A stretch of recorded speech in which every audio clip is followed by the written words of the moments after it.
might want to check your headphones too. Yeah. It looks like these are the good ones though.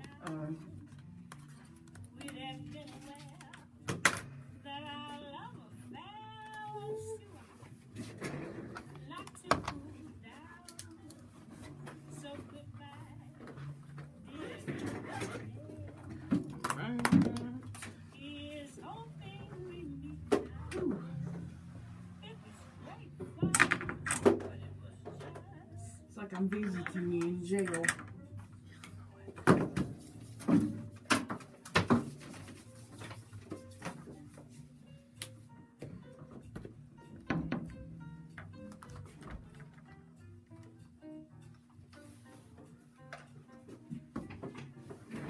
Yeah, buddy. Boop. Okay. Did you get it shared off, Cuff? Not yet.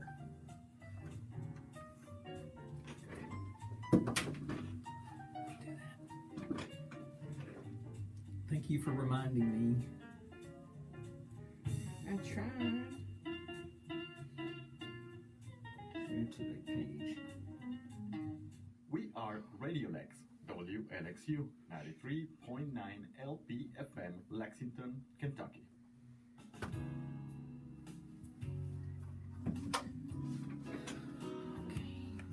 Make sure this works.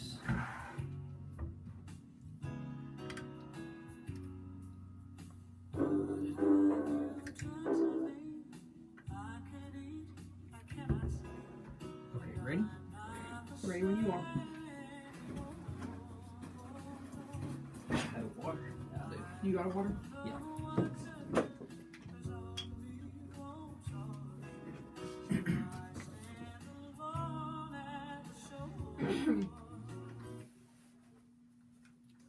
The views expressed on this program are not necessarily the views of Lexington Community Radio or its board of directors. The views expressed are solely those of the programmers. You are listening to Off the Cuff. Now, here's your host, Adam Banks.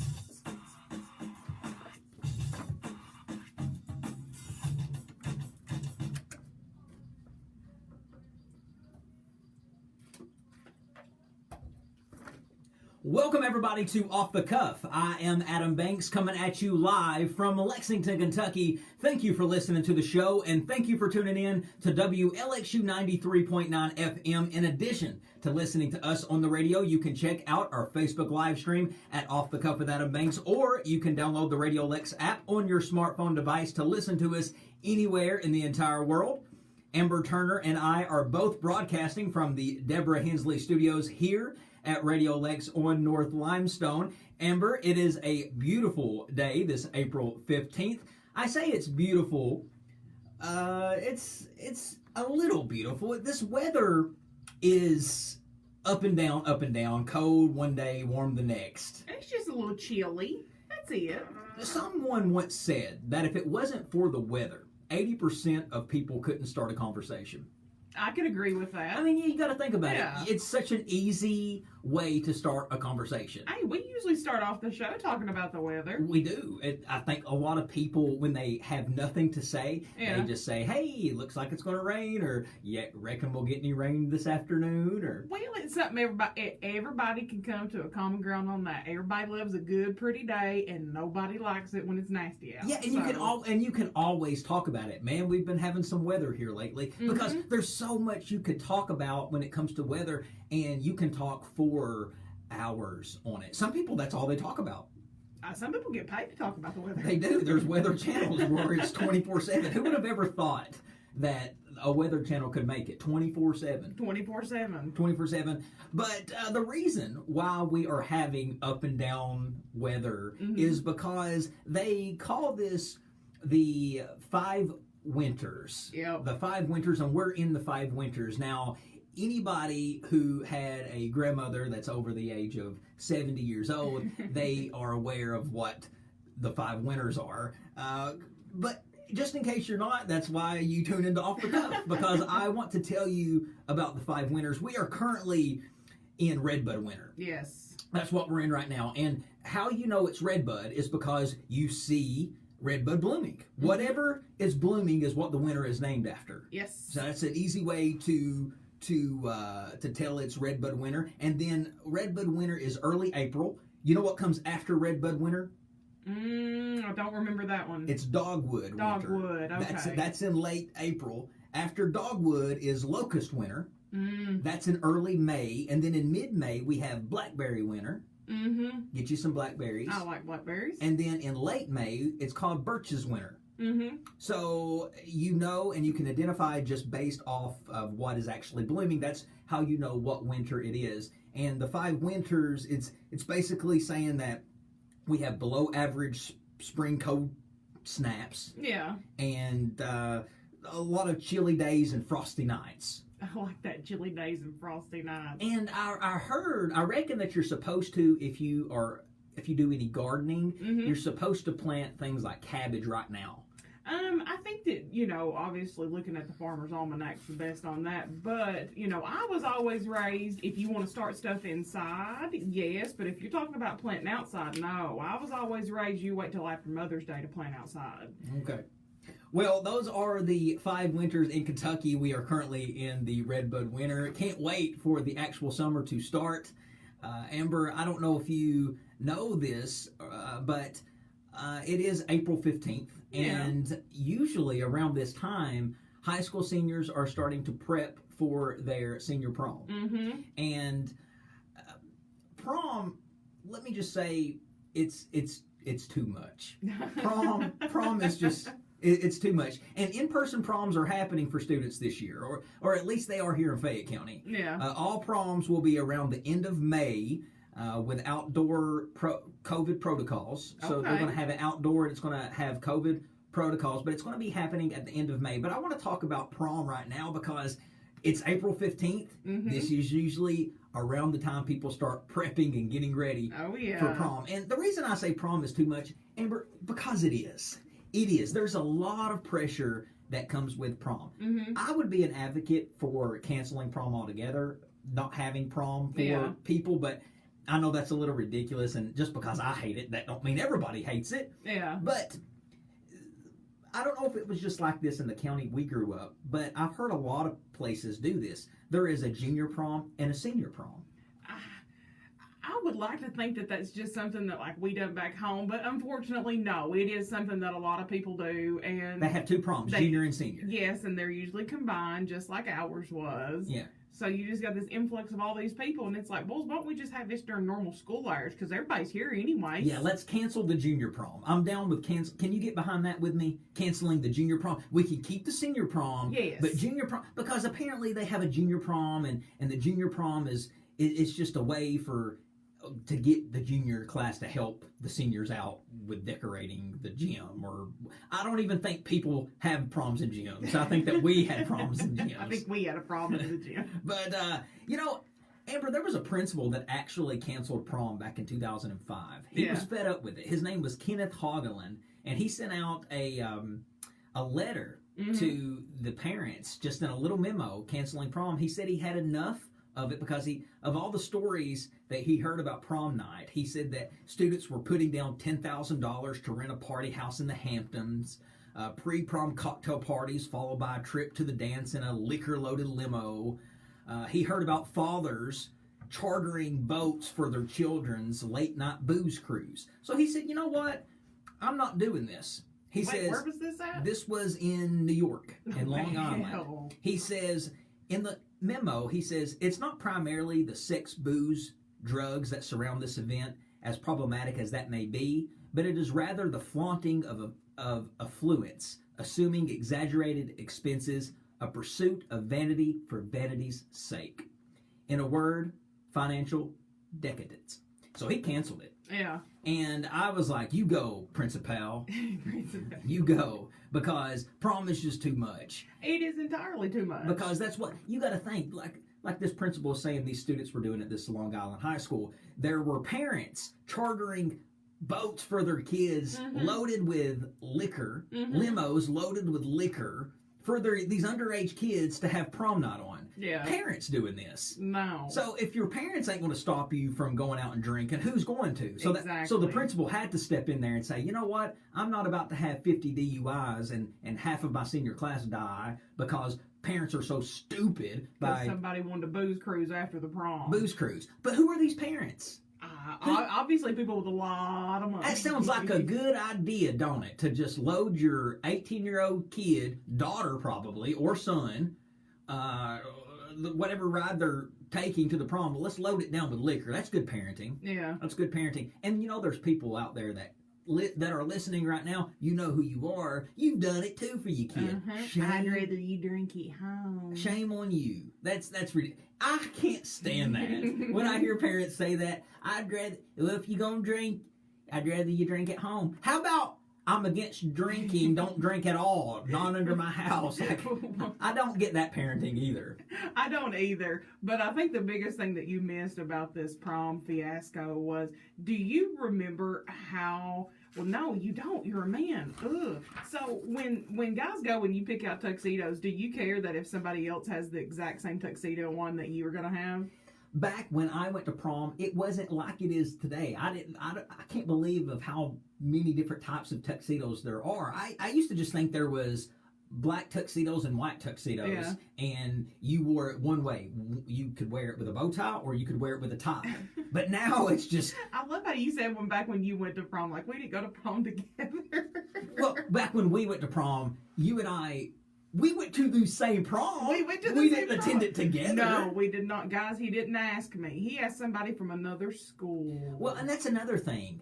Dating, or like finding a date to prom. That's just too much pressure. Why would you want to take your high school boyfriend to a prom? I can't tell you how many of my girlfriends I watched cry in the middle of prom at our senior prom because they fighting with their little boyfriends, and I'm like, I'm out here dancing with all the single dudes. Well, what about these young ladies and these young men that can't find a date, and they have all this pressure of trying to find a date, and they can't find one? So are they supposed to go to prom alone?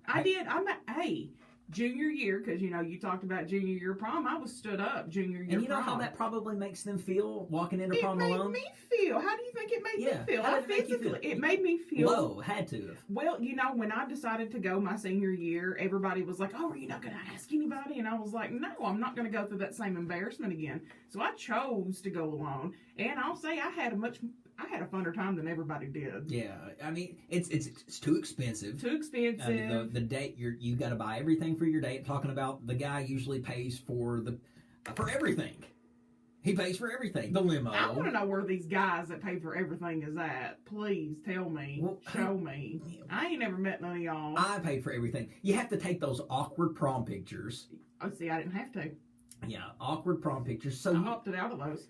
Yeah, and those prom poses that you see everybody since 1975 taking, they still do those same prom poses. Not me. And you got to go buy your date's flowers and the flower to put on your tux, and it's just a big waste of money. Well, if you're into that thing, go right ahead. I just think that we add way too much pressure onto children because at the end of the day, they are children. And I just remember, for myself being a female, going and buying a dress, making sure, I wasn't buying the same dress as somebody else. And, oh my gosh, what about if I already had my dress and someone was talking about getting that dress? There was just so many things that went into it that unnecessary and needed. There's different pressures for both. I think a lot of the pressures that fall on the men is, women worry about their dress and their hair. Mm-hmm. I think with men, they have to worry about everything else. They have to worry about the vehicle that they're going to take their date in. I drove a 1998 Chevy Cavalier when I was in high school. I didn't have the luxury of driving these vehicles that a lot of these kids drove to prom. I can't believe some of these vehicles that people drive to prom. Even when I was in high school, some of the vehicles that people would roll up in, where are they getting that? What are their parents doing? And all that is just a big exaggeration, making other people feel bad, making other people feel less than. Mm-hmm. And I am not about anything that makes somebody else feel less than. Hey, now, I did roll up to prom in a really nice vehicle. I drove myself, and I drove a brand new Acura back then, and it was, Well, my car was a very clean car. It was a clean card. It was very clean, and I can't take that away from it. But not a big fan of prom. Didn't really enjoy junior prom or senior prom. I feel like I had more fun at my college fraternity formals than I did prom. But yeah, I just think it's just an exaggerated event. I think that there's too much pressure on both females and males, and I think that it just makes a lot of people feel less than when they can't have the $200,000 Lamborghini at the prom. I think I always, you know what? Here's my advice about the prom. If you're going to have a prom, teachers don't be playing all you 1980s music the whole time. I think every prom that's ever been done since the 80s always has a theme that's 20 years older than it. Well, some people don't go to prom. Some people have skipped out on it. I like those people. I think my dad skipped out on both junior and senior prom. Well, he probably had a better time doing something else. I don't think he regrets it, not one time. All right, ladies and gentlemen, we're going to take a quick break. We'll be right back after these words. Stick with us. On LPFM, Radio Lex, the voice of the people.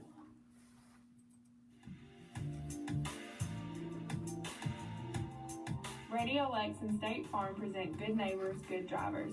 Did you know one Hey, out Bill. of every 4 traffic fatalities in the Bill, U.S. Bill, is Bill. a result of speeding? No. State Farm and Radio Lex Bill, remind you to real be a Bill? good Yeah. neighbor. Hey, take Bill. care, Haven't seen you slow out. down, Haven't and get seen where you you're going safely. around in a while. Wiley and Bill are having a combo right now on the show through. Are they? Well, there's Buy local and support our Lexington economy. Independent, locally owned businesses offer products and services designed for Central Kentuckians, and they support community causes.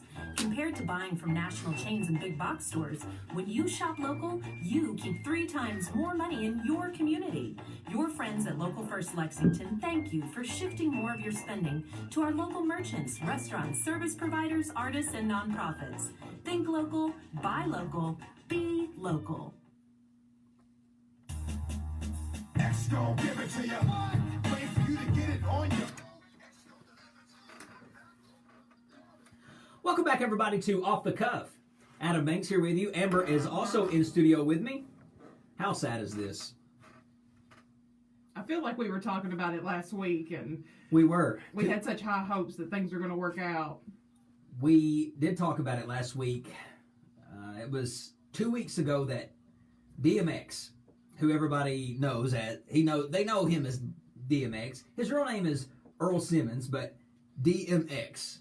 He was hospitalized 2 weeks ago in grave condition after overdosing and suffering a heart attack, and he was deprived of oxygen for nearly 30 minutes, and he had little brain activity following the event. That's what we were reporting last time on the radio. Yep. That he was pretty much in vegetable state. He didn't have much brain activity. Wasn't looking very good for us. And now he's passed.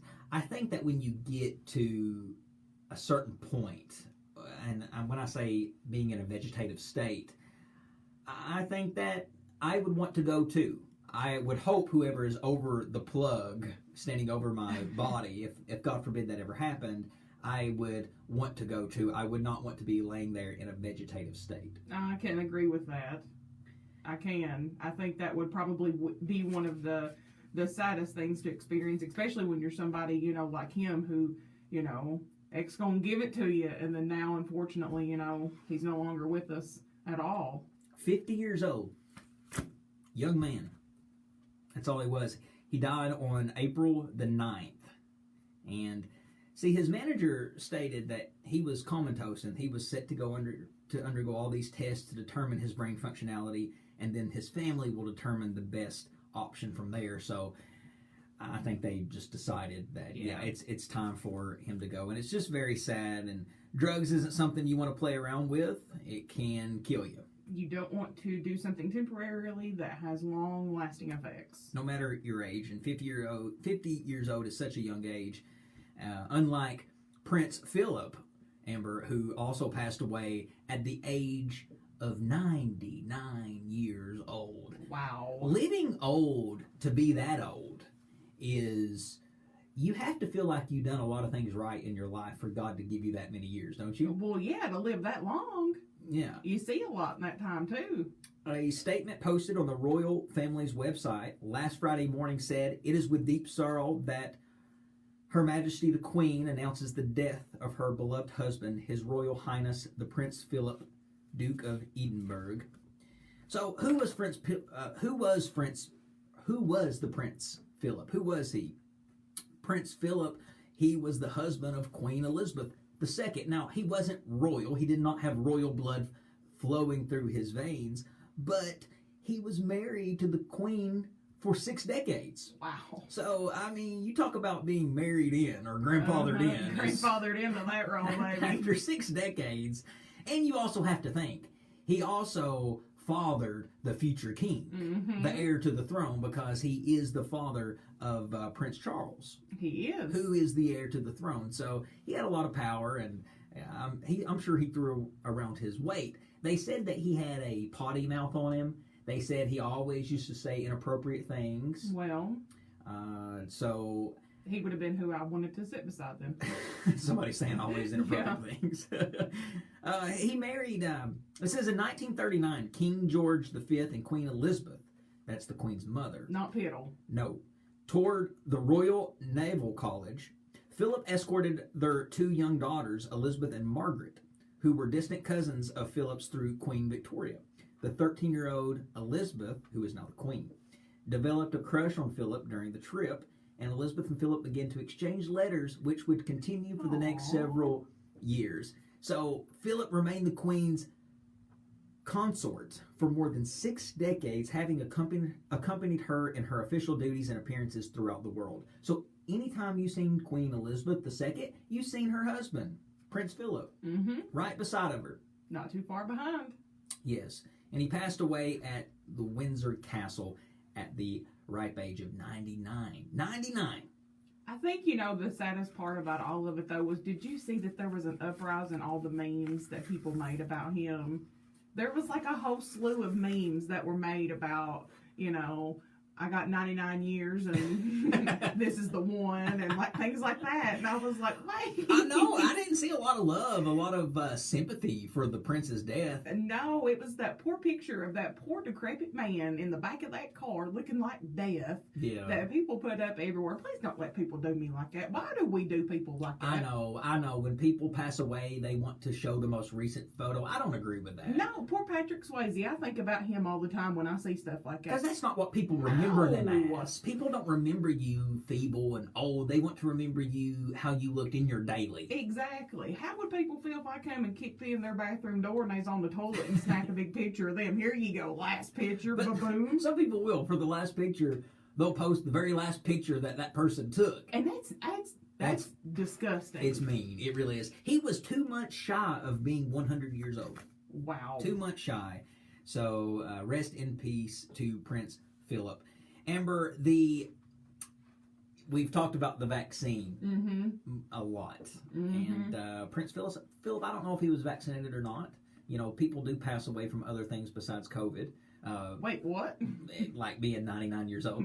But we've talked about the vaccine quite a bit. And we have gone back and forth with whether or not we want to get it. We're kind of in that same boat. We don't know. We're not against it, but we don't know. We just feel like there needs to be more research that comes out about it. Because I said in the beginning, I don't want to be one of these people who get the COVID-19 vaccine and then in 10 years I have a third arm growing out of my neck. But Johnson & Johnson has now, the Johnson & Johnson vaccine has now been yanked off the shelf. I guess that's the way I can say it. They put a pause to the Johnson & Johnson vaccine. The U.S. Centers for Disease Control and Prevention and the U.S. Food and Drug Administration are recommending that the U.S. pause the use of Johnson & Johnson COVID-19 vaccine over 6 reported U.S. cases of a rare and severe blood type of blood clot. So they are pausing the vaccine because 6 people. Now, think about how many people have taken this vaccine. Yeah, like 7 million, something like that. Millions and millions of people. And only 6 have had these extremely bad effects. Now, I hate saying things like only 6 because that was somebody's mother, that was somebody's sister, that was somebody's loved one. Somebody's loved one. And I say that because it was all women. All 6 of these people were women. One person is currently in critical condition, and another, a 45-year-old Virginia woman, died. That's so sad. It's so sad. The 6 reported cases were among more than 6.8 million doses of the Johnson & Johnson vaccine. All 6 cases occurred among women between the ages 18 and 48, and symptoms occurred 6 to 13 days after vaccination, according to a joint statement on Tuesday from Dr. Ann Shushat, Principal Duty Director of the CDC. For people who have received the Johnson & Johnson shot, those who have developed severe headache, abdominal pain, leg pain, and shortness of breath within 3 weeks after a vaccination should contact their health care provider, according to the statement. So when you have stories like this coming out, it makes people scared to go and get the vaccine. There was a poll done in Kentucky, and the University of Cincinnati is who conducted the poll. And it was conducted from February to March, and it asked Kentuckians how they felt about getting the vaccine, because everybody is wondering, when are we going to have herd immunity? In order to reach that, we have to have a magic number of like 75 or 80%. The magic number is 90 to 95% herd immunity, but 80% will be fine. The answers ranged from already got it, definitely will, probably won't, and definitely won't. The results were broken down by gender, level of education, political stance, age, and other demographics. According to the results, women are more likely to be on board with the vaccine versus the men. Mm-hmm. It also says that Democrats are more likely to be on board versus conservatives. No surprise there. The Foundation for a Healthy Kentucky says the results show a promising future for the state in reaching herd immunity when the doses are available, because I think a lot of people are still open to getting it once more research is done.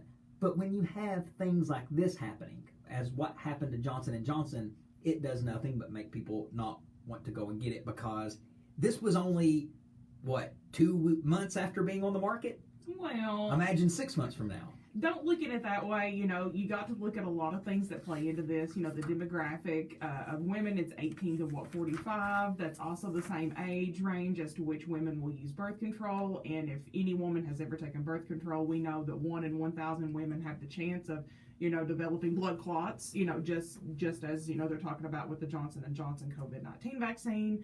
So, there's a lot of things that play into it. If you want to know specifically the reason why I'm choosing not to is because when they set out fear and panic last year, I had no choice. I had to be panicked. I had to stay at home. You didn't give me an option. And at least by me using the God-given brain that God gave me, I am showing myself, hey, I'm open to taking this vaccine, but you know what? Y'all forced me into something last time. I'm just going to take my time and read my literature. And until then, I'll continue to mask up. I'll continue to wash my hands.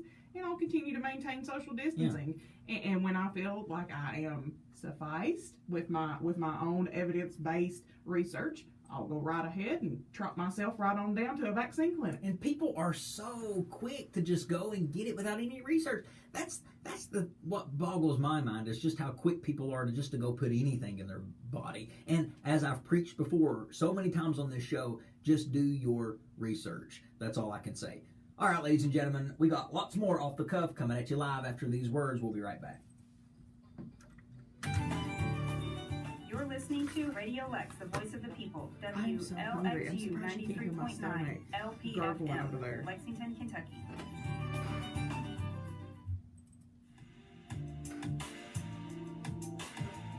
Attention drivers, which way are you going? If you don't use your turn signals, no one knows. Don't expect other drivers to read your mind. Use your turn signals at intersections, when you change lanes, and any other time you need other drivers to know your intentions. Put turn signals a habit, and if you're not sure, use them. Toyota and Radio Lex remind you that turn signals are how you communicate safely on the road. 35 seconds. Hey Lexington, why won't you get the safe, effective COVID-19 vaccine? I'll do it for my neighbor. I will do it for my family. I'll do it for Sundays. I'll do it for Saturdays. I'll do it for race days. I'll do it for my students. I'll do it for the music. Oh, that's fine. It's fine. We'll get it in a minute. Let's do this. It's fine. When it's your turn, it didn't get nowhere. get vaccinated against COVID-19.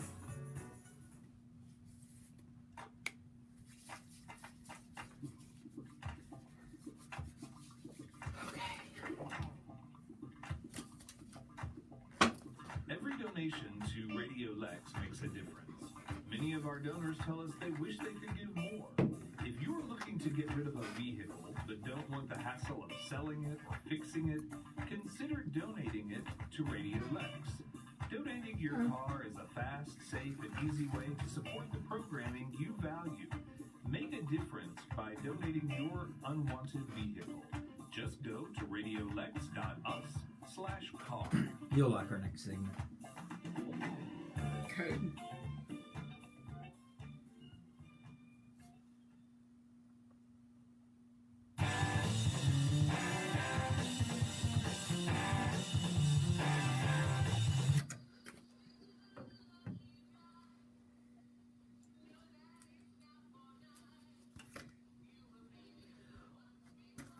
Welcome back, everybody, to Off the Cuff. Adam Banks here with you. Amber is also joining me. After 11 seasons on the air, Shameless ends. When I first started watching the show, Shameless, I really could not believe some of the stuff they showed on it. I feel like that Shameless was one of the first shows to really push that creative envelope as far as how inappropriate they could take things. Oh, yes. Remember how inappropriate they could be. And when you've seen how inappropriate they would be, sometimes you would think, can they really get away with that? Can they really say that? See, I'm always like, that's a bit much. Yes. And I couldn't believe, though, that they were getting by with it, because when you would think, like, even in 2021, the year where there is just no room for error when it comes to political correctness, yeah, Shameless still didn't care. Well, but I think by the time we got to 2021, it was like drinking cheap pop. Like, I felt like I was being cheated. You was trying to sell me the same thing, but it was completely watered down. Yes, I don't want to say it was 11 amazing years. I will say the first 7 to 8 years of Shameless was amazing. It's Shameless season 11 is a prime example of keeping a show on the air too long. Yes. It was a great show that stayed too long at the party. Yeah, it hung around just a little too long. Like them hangovers Frank used to try to get rid of this and just stuck around a little too long. It ended with all the key characters going off in different directions. Kevin V made the decision to leave Chicago and move to Louisville, Kentucky, in search for a better life, which is funny. Lip convinced most of his siblings that it was time to sell the Gallagher house and use the money to move into their own homes. But the show, as far as a series finale goes, it left open so much. Mm-hmm. It left open so much. It left open Lip having another baby, because remember, Tammy said, I might be pregnant. I might be pregnant. Did Frank really die? And why was Frank floating to heaven? Spoiler alert, by the way, ladies and gentlemen. Did Frank really die, though? And yes, the whole floating thing, at the end when he supposedly died, is that signifying that Frank Gallagher is going to heaven? Really? Are we really sending Frank Gallagher to heaven? Y'all tried to make me buy Emma Kinney as a good actress. Y'all ain't making me buy that one. Yes. Come on now. And that was part of the downfall of Shameless, was making her take over the role of Fiona Gallagher, which you can't take over Fiona's role, who I'll get to in just a second. But Debbie's story is wide open. You know, they started her off with a new relationship right at the ending of the Terrible show. idea. Who does that? Yes, and that's a terrible relationship. It's not going to last a week. No, I just hope that there's no anticipation they're going to do a spinoff of Emma Kinney and this girl, because they're showing it's a turbulent relationship, kind of like, Frank and Monica had, and that's the basis of this whole show, is a bad relationship. I just hope that's not. And did Kev and Veronica, did they really sell the bar? Because at the last of the episode, wasn't they kind of on the fence about it? Yeah, because Tommy was giving them a lot of smack about it. Yeah, and then what about Liam? I know they mentioned a situation of him living with Lip. Yes. But they never talked about it again. No. And what about Carl? His story is wide open. What's happening with him? And, they never talked about what Fiona is doing in her life. Yeah, they mentioned Fiona, but what is Fiona doing? Yes, they made mention of Fiona, and I'm glad that they brought her up in the series finale, But that character right there, I really feel like her leaving the show is the reason why it ended. She was the star of the show. Shameless started out being about Frank Gallagher, but it became about Fiona Gallagher. But was it ever really about Frank? I mean, in all sincerity, think back to, the first, second season. Yes, he was there, but I feel like Frank and Fiona shared equal amount of playtime. I think it authentically happened. I don't think the intention was for the show to be about Fiona. I think that Emmy Rossum played the character so flawlessly and with such conviction and with such passion. It authentically happened. She became the star of the show. It was not intended for her to be the star. But, so, she knew what she was. She knew what she had. She knew what she created. She knew she was the star. I mean, heck, after the first season, it was a given who the star of the show was. Oh, absolutely. All of the storylines were centered around Emmy Rossum's character, Fiona. So, before the season 8 production began, Emmy Rossum, she plopped herself down at the Showtime negotiation table and she said, I want to be paid more money than William H. Macy. Was it more or did she want equal pay? She wanted more money. A move that William H. Macy fully 100% supported. So she felt like that she deserved leading lady money because she was the leading lady. She was. And the negotiations, they dragged on for a long time, which ultimately delayed the start of the production. But she ended up getting what she wanted. They raised her salary to be in line with William H. Macy's salary, so right around the same, maybe just a little bit more, but she made $350,000 per episode. At 12 episodes a season, that makes a tidy $4 million a season. So after she got her money and she got what was coming to her, she just up and decides to leave after season 8 and 9. So after getting that bukus of money for 2 seasons that she worked so hard to get, she decided to make... Did she leave after season 9? She left after season 9, yeah. Season 9 was her last. Yeah, so she stayed 2 more seasons with that big salary and then left. Why'd she do that? Well, I mean, I guess it just kind of draws into question, why did it take them all the way up until season 7 to realize that this woman was the star of their show? Why did it take them six years longer than the first season to understand that she needed the money? I can fully 100% see why she left. If you're not appreciated and people can't see the talent that you got, okay, then I'll go somewhere else. And that's exactly what she did. She did, and I can understand, but then again, I don't understand because you can't be stupid. And when I say you can't be stupid is you look at the money that you're making. Emmy, you're not going to go anywhere and make that kind of money somewhere else because have you yet? No. She said she was leaving for other opportunities to direct and to be an executive producer. Where are you at, Emmy? I don't see you in anything else. Well, maybe maybe she just wasn't happy. Maybe that wasn't the right environment for her. Maybe she felt like she was being looked at as, well, you're the reason we had a delay in the show. Maybe she was tired of it. It ain't always about money. I 100% agree with you. It's not always about the money, but when it's that kind of money... Yeah, but look at all those years. Here comes the money. Hey, and baby, there goes the money. Here comes the money. And you know what? She picked up her luggage and she left, and guess what? That show done imploded in without her, and I think that is the biggest boss move I've ever seen a woman make in this century. Wiley says on the show thread, Fiona's relationships always drove the show. The other stories lacked strong storylines and characters. Yes, and her acting ability is what drove the show too. Nikki on the show thread says, apparently I've been living under a rock. Never heard of the show. You are. It's on, Nikki, you are living under a rock. You're living under a rock. Shameless, it propelled Emmy Rossum's visibility, though, Amber, to a new level. And that's why I don't understand these people leaving these shows that make them. Like, who was the guy from The Big Bang Theory that played Sheldon? What was his name? So let's just say Sheldon. Jim Parsons. Jim Parsons. He decided he wanted to leave The Big Bang Theory to go do other things. And he ain't done crap since. Or anything as big as The Big Bang Theory since. And he's not making near as much money as he was on The Big Bang Theory since. So why leave these shows that create you thinking you're going to make better, do better?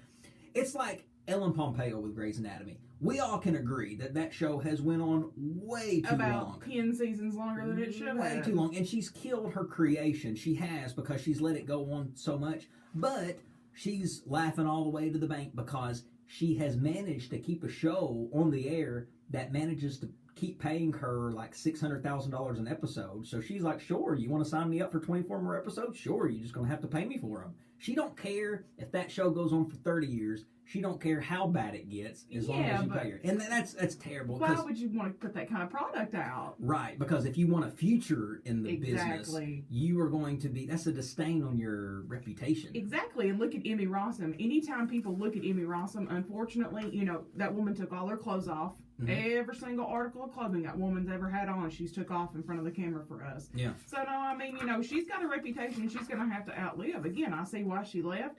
She did. She got her money. But I think that she's got a good reputation by leaving the show. I think that shows that she deserves respect. Yes. I think she's earned respect. People like Sandra Oh, she left Grey's Anatomy after 10 years because she said that she done it enough. She says you can only do something for so long. Too much of a good thing ain't always a good thing. Exactly. And then you got Ellen Pompeo out here. Yeah, you're getting paid, but you're doing something for 20-something years. She's going to be the next crypt keeper if we don't get her off in there. She's going to take over that role. But Shameless, it is over, and America's favorite dysfunctional family has come to an end. Sayonara. But ladies and gentlemen, we're going to take Off the Cuff's Song of the Week break. Enjoy it. We'll be right back after the song with a little Better Than Ezra, Juicy. We'll be right back.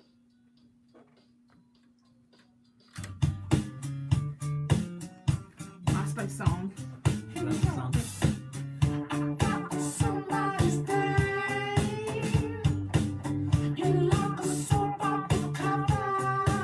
Taylor Swift left the country. Miley Cyrus killed in Montana.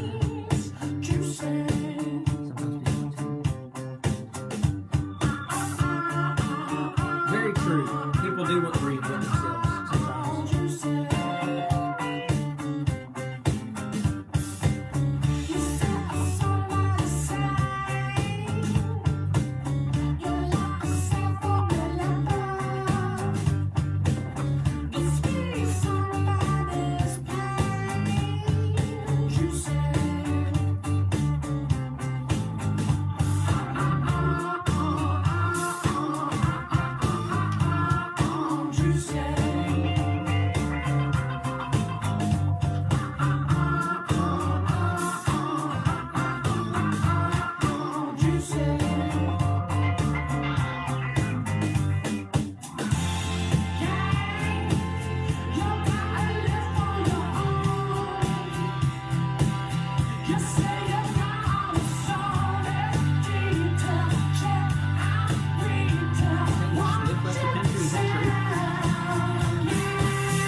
She left country music.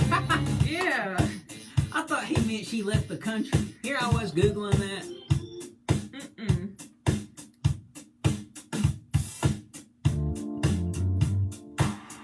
Appreciate it, Chandra.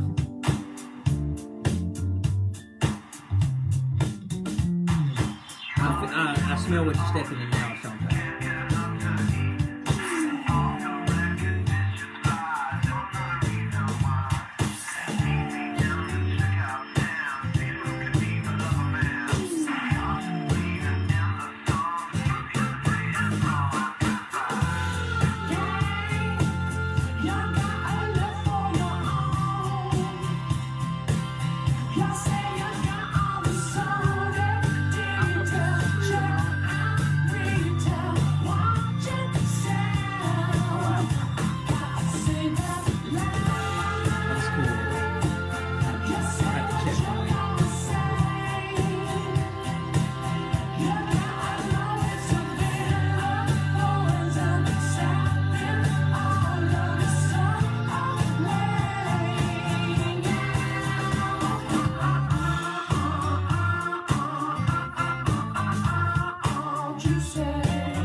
One of my biggest fears in the world while driving is ending up on the wrong side of the road and colliding with someone in a head-on collision crash. That happened the other day here in Lexington. Did you hear about this story? I did, unfortunately. It's happening more and more often. And here in Lexington, Amber, I have actually experienced being on the road on Man of War, and at night, just driving along, and seeing lights coming at me, and I'm like, oh, that looks really like it's coming directly towards me, like it's in my lane, and it was, and I had to swerve over and miss a car coming in my direction. Last summer, what about the family? Was it last summer or 2 summers ago? 2 summers the ago. family coming back from vacation. They lived in Michigan, coming back from a beach trip.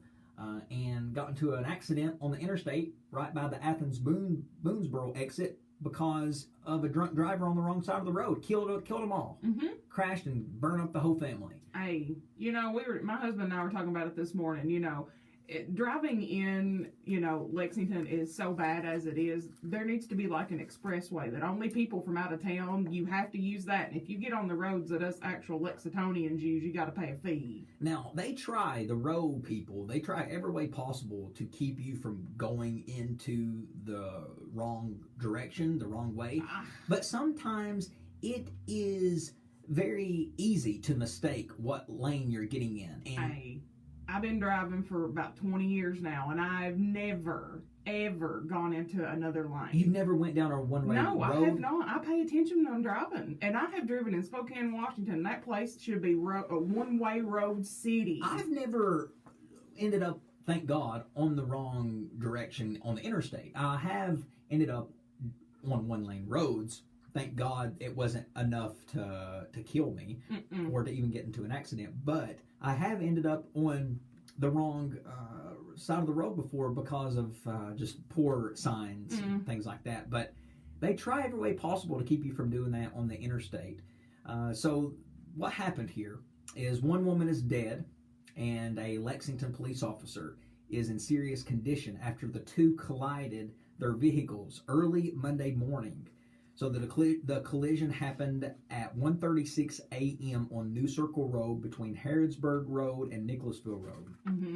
And the police were called numerous times about a driver in an SUV going the wrong direction on the inner loop of New Circle, which ultimately led to the crash. Now, the police officer who hit this car was not tracking this car. Was not on duty, I don't think. Was not on duty. But in police cruisers, don't they have radios that let you know what's going on? She must have had her radio turned off. She must have. I don't want to say too much because, unfortunately, the only time I've ever been pulled over in Lexington, unfortunately, this was the female officer that pulled me over. Oh, really? She sincerely was. It was the night Wiley and I were moving, and I had a bunch of boxes in my car, and it was about 40 degrees outside, but had a wind chill making it about 29, and she made me stand outside of my vehicle because I had forgotten to tag my car that year. She had made me stand outside of my vehicle. I asked her twice if I could get my jacket. She wouldn't let me get my jacket. I had to stand out there for about 10 minutes in the freezing cold. So I'm just going to not say anything. Wow. That was my interaction. That was 2013, November 2013. Well, it says she's been here with the department since March 2017, so you might have her confused with someone else. I felt pretty sure about it. I thought I looked at my ticket. It said the 38-year-old woman driving the SUV and the officer were both taken to a hospital. The woman driving the SUV died at the hospital and was later identified as Angelina Sue Rad, a Winchester resident, according to the Fayette County Coroner's Office. And the thing, too, while we're talking about this, people, when you're driving by accidents, like, chill out on trying to break your neck, Stop trying to record stuff and see what's going on, because you could end up hurting somebody else. You could crash into another vehicle or rear end somebody. Yeah, just keep going. I mean, don't cause no more loss and heartache. You see people stretching their neck like they're rubbernecking. You see people trying to stretch their neck like they're trying to cheat on a math test. Yes. You know all about that. I don't know what you're talking about. All right, ladies and gentlemen, we got one more segment to go here on Off the Cuff. Stick with us. We'll be right back. That really was her. That really was her. Nothing Probably was. It just said, right when you said that. Flush down the toilet. Toilet paper is in short supply. So I didn't know. People are relying on alternatives such as baby wipes, flushable wipes, and paper towels. Okay.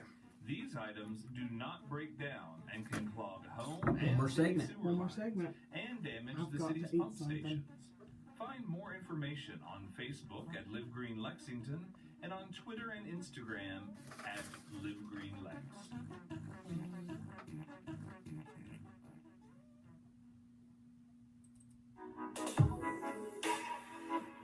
Radio Lex appreciates the support of the Lextropolis, the digital magazine covering Lexington's urban beat, featuring local writers, community models, and minority businesses each month, serving Lexington and surrounding communities for 5 years.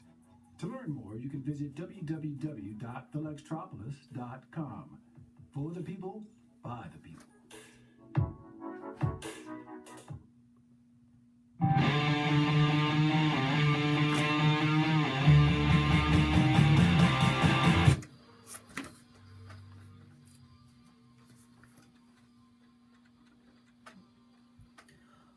Welcome back, everybody, to Off the Cuff. Adam Banks here with you. Last segment of the hour. Amber is also in studio with me. The 2021 Masters Tournament was held from April the 8th to the 11th at Augusta National Golf Club in Augusta, Georgia. Dustin Johnson won the Masters last year, but the winner of this year's Masters goes to... Now let me try this name, Amber. People can't have normal names anymore, so his name is Hideki Matsuyama. Hideki Matsuyama. Well, no, I don't blame you for that one. It's when you mess up names like Sarah that I judge you. He got a... Yeah, it's like asking me, hey, man, how do you spell your name? And he's like, P-O-M. The earnings for this guy who won was $2.7 million. That's how much money he got for playing golf. For playing golf in one tournament, he won $2.7 million. That's why he don't care that you can't say his name right, because he got $2.7 million. Exactly. All this man has to do is just play one game of golf, one tournament of golf, and you're a millionaire. Mm-hmm. The second place winner, Will Zalatoris, got $1.2 million. And the third place winner was Jordan Spieth, and he got $667,000. And Xander Schauffele tied with third, and he also got $667,000. So everybody who played in the Masters got paid, but the top winners got paid bukus. It would be so cool if somebody would just put their name as Happy Gilmore and would go in if they knew they could win and win the Masters. Yeah. So it would be your first place winner, Happy Gilmore. This guy here, he became the first Japanese male golfer to win a major championship and the first Asian-born golfer to win the Masters, finishing with a 72-hole score of 278 minus 10, one shot ahead of Will Zalatoris, one shot ahead. So when you lose by one shot, 1 point of anything, you question and you go back everything that you did.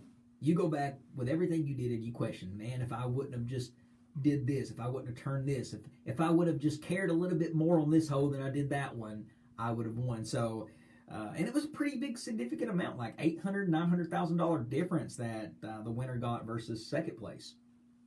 I mean, that's still an awful lot of money to me, so I'd be happy walking away with any. Golfing is a whole mood. It is. Do you golf? I've tried a few times. It just ain't for me. Y'all wear them weird pants.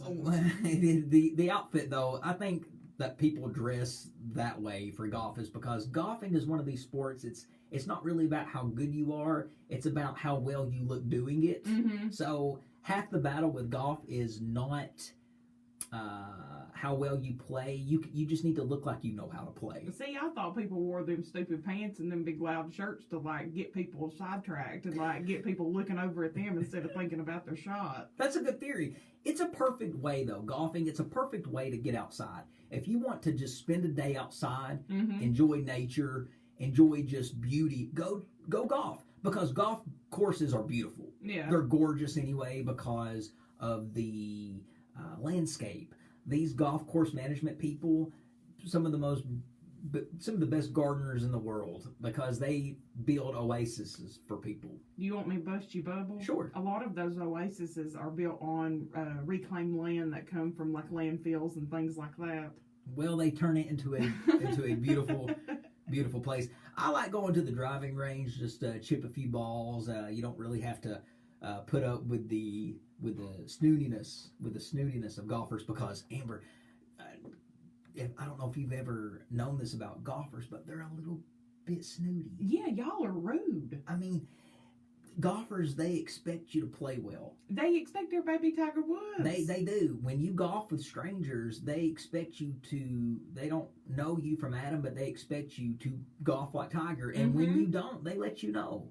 Yeah, they don't shortchange you at all. They don't leave anything out. Yeah. They throw it all on the table, how they feel about your talent, how they feel about how you're playing. They're very snooty. I feel like golfers, they think they're better than a lot of people. Well, take a look at yourself in the mirror and see them pants. And They do. I feel like that golfers, they feel like that there's this complex that they have. Like, I feel like that when golfers are good, when golfers are good at the sport, they know golf is so hard to be good at. So when they are good at it, they have this complex that they're better at life than you. I don't know that. No, I'm serious. And you don't see it unless you go to the golf course.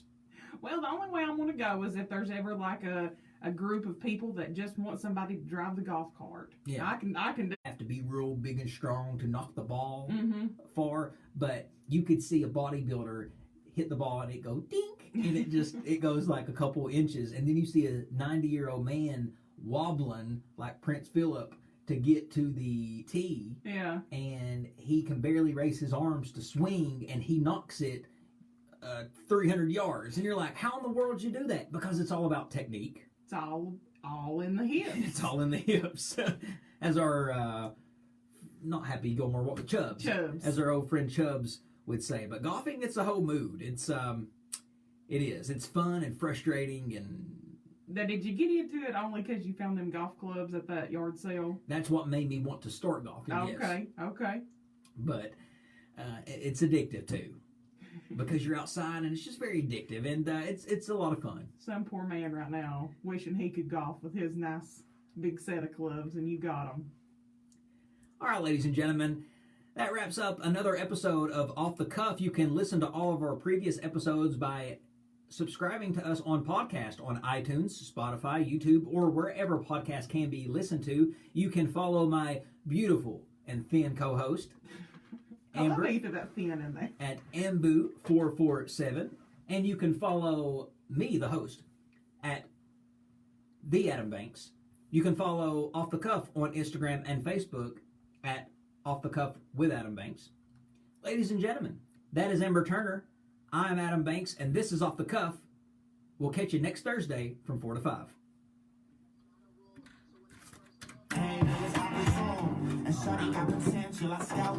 See you guys.